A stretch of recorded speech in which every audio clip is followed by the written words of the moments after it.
Educating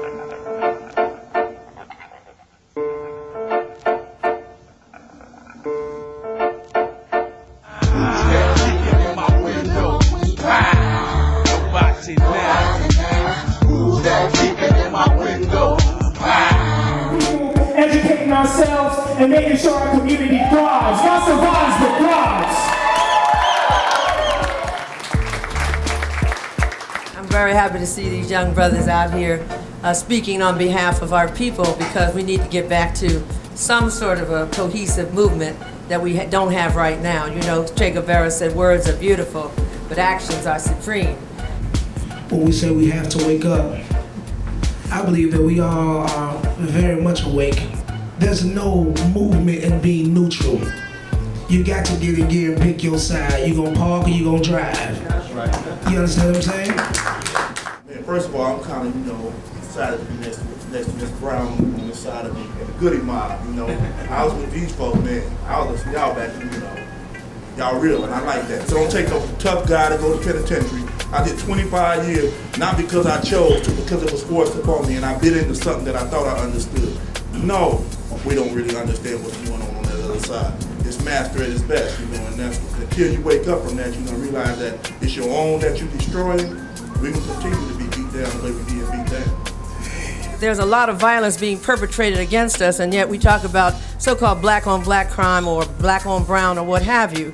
One of the things that we know and recognize is that very often we know that we're an oppressed people, but we are terrified of taking the blood of the oppressor, so we turn on each other. And we start finding excuses for why we want to shoot somebody, and it's always the wrong person. So one of the things that happened when the Black Panther Party was around, and when Chip FITZGERALD was in, because we are talking a little bit about Chip FITZGERALD today, when he was in Los Angeles in 1969, we were clear who the enemy was. As a matter of fact, the LAPD will tell you that gang activity in Los Angeles stopped when the Black Panther Party came into town, because we knew where to put our guns.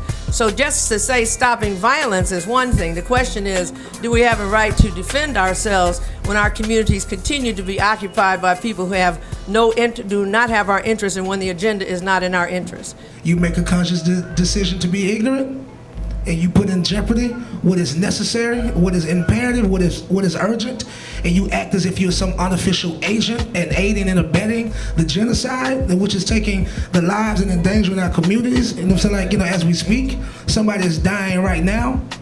I'm saying, like, you are expendable in my book. I'm saying, like, and we will put you out of your misery. How about that? How about that for some real talk? We gotta be willing to walk. So at a point where we talk and do this is dope, I love it. But what do we get from it? How do we take this and further our own individual lives? That's the questions that we should ask ourselves, Young upcoming entrepreneur like myself, what kind of advice would you give a young brother who is really making an impact in his community already, but needs that extra support behind them, needs that extra love and that charisma from you guys, most definitely? At the end of the day, you got to empower the people around you. Just like when we put our records out, we inspired and empowered people younger than us to want to talk about the same things we talk about, or want to enlighten themselves on something other than that. You know what I'm saying? So you most definitely, that type of pizzazz and swag you got right there, touch your neighbor next to you and get at to him or her. You young people, say to yourselves, what can we take away from this? If we're going to take love away from, not just about me and what I want, but how does that serve the collective? How do we get back to black? How do we get back to each other? How do we begin to love each other so that we're not going to allow the Oscar Grants to be killed, and we're not going to allow the little bees to go to the joint, and we're not going to allow the Chip FITZGERALDs to languish there for 40 years. That's what I want to say. Sacrifice. That's real talk right there.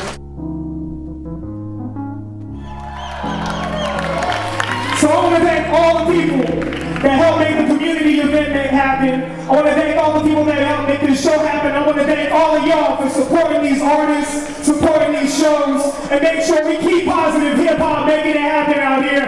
Y'all with that shit, say yeah! That's what I'm talking about. It takes sacrifice to decide what's right and what the fuck is worth dying for out here.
What you really know about the dirty South? What you really know about the dirty South?